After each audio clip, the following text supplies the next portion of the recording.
Hello, everyone. It's Grandpa from Grammy Grandpa Read, and today's book is Traveling Tom and the Leprechaun by Teresa Bateman, illustrated by Melisande Potter.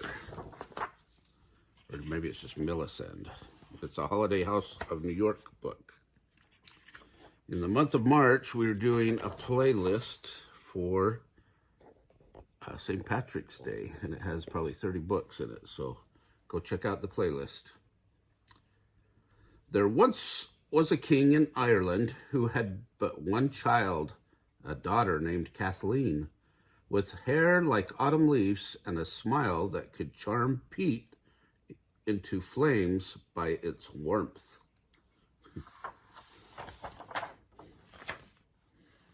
Many were the lads who fell in love at first sight of her, yet many were the hearts that were broken, for Kathleen did not wish to marry. She could see in the noblemen's sons around her not a hint of daring, nor a trace of intelligence, nor a spark of humor. Time passed and people began to talk.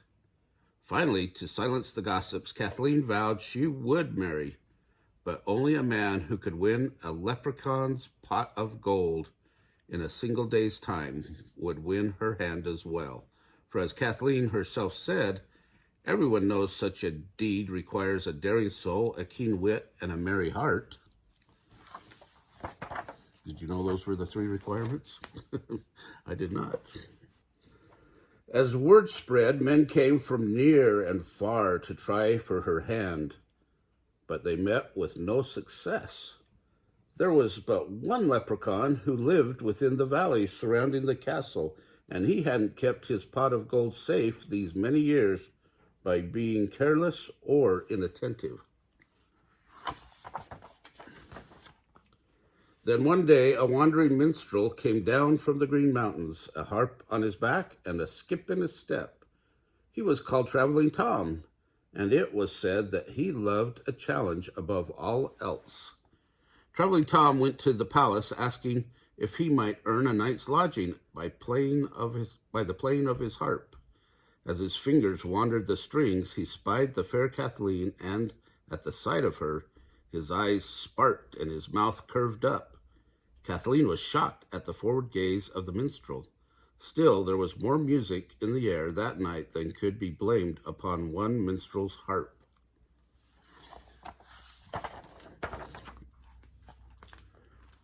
Hearing of Kathleen's vow, Tom made a vow of his own to win her over, heart and hand.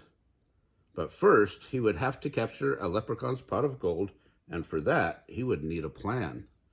The next morning, Tom shouldered his harp, set out for a hillside nearby where wildflowers were scattered across an emerald meadow like stars in a green sky. It seemed the most likely place to find a leprechaun.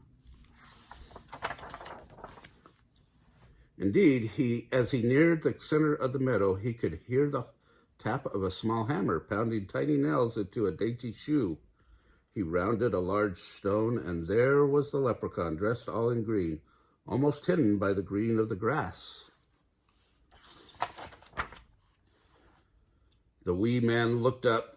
"Well, then, who might you be?" he asked suspiciously. Traveling Tom unslung his harp and found a convenient rock upon which to perch. He fingered a gentle chord before answering. "Just a wandering minstrel," he finally replied. "And what might you be wanting?" the leprechaun inquired. "Why, nothing at all," Tom assured him. "All I ask is to share your meadow as I rest my feet." "Rest, is it?" asked the leprechaun. "And here I was thinking you were after my pot of gold." Tom laughed, and the sound was like church bells on a spring day. "A pot of gold? What use would be that to a traveling minstrel? Gold only weighs down the pockets and doesn't lighten the heart like a good song can. As a traveling man, I've heard some of the grandest tunes from all of Ireland. Would you like to hear some of them?" Without waiting for an answer, Tom struck up an infectious tune as ever had been heard. Soon the leprechaun found his toes tapping. When he could stand it no longer, he jumped up and began whirling, high-stepping as only the fair folk can. When at last Tom stilled the strings, the leprechaun collapsed on the grass with a smile of rapture on his face. "Those are fine tunes you play," he admitted, "and for the dance I'll be owing you a great debt, but not so much as a pot of gold." "A pot of gold?" declared Tom. "And what use would that be to a traveling minstrel? Gold only weighs down the pockets and doesn't listen or lighten the heart like a good story can. As a traveling man, I've heard the grandest tales from all of Ireland. I'll share one with you."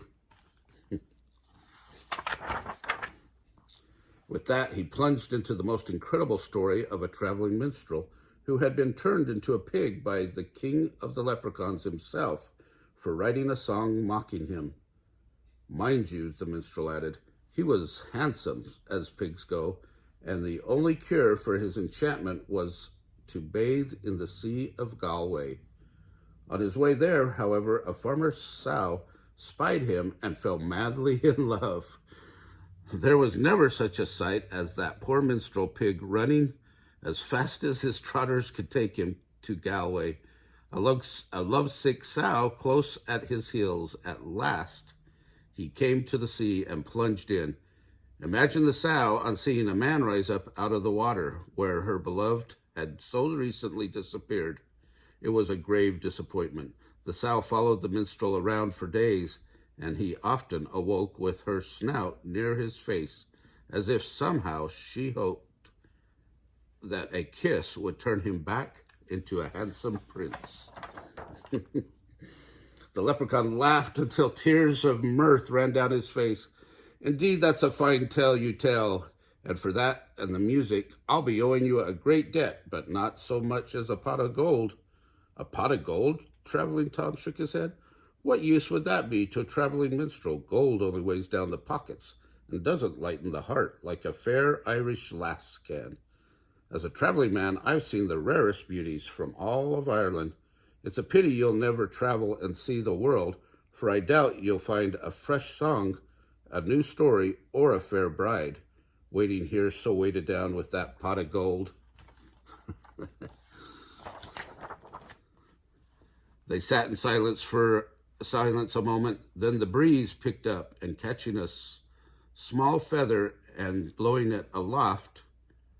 "Well," Tom sighed, rising, "it's like that feather I am. Not tied down like you with responsibility, but free to follow the wind to every song it carries, every story it hears, and every skirt it catches hold of. I wish you well with your pot of gold, and I'll be on my way." "A pot of gold?" The leprechaun stood up and rapped, traveling Tom on the knee with a cobbling hammer. "Sure, and it's a sorry bargain you've given me. What use is a pot of gold to a traveling leprechaun? For gold only weighs down the pockets and doesn't lighten the heart like a tune, or a story, or a fair lass. It's you who will have to deal with the gold, for it's off I am to see the world."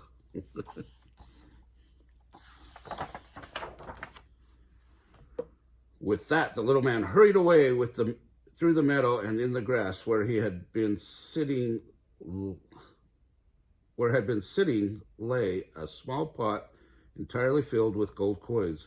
Traveling Tom smiled as he picked it up. Now he could claim the hand of the fair Kathleen. Yet he couldn't help but turn and watch his former companion disappear over the hill, for what he had told the leprechaun had more than a touch of truth in it. Oh, so he was kind of regretting giving up the freedom that he had. That's a funny story.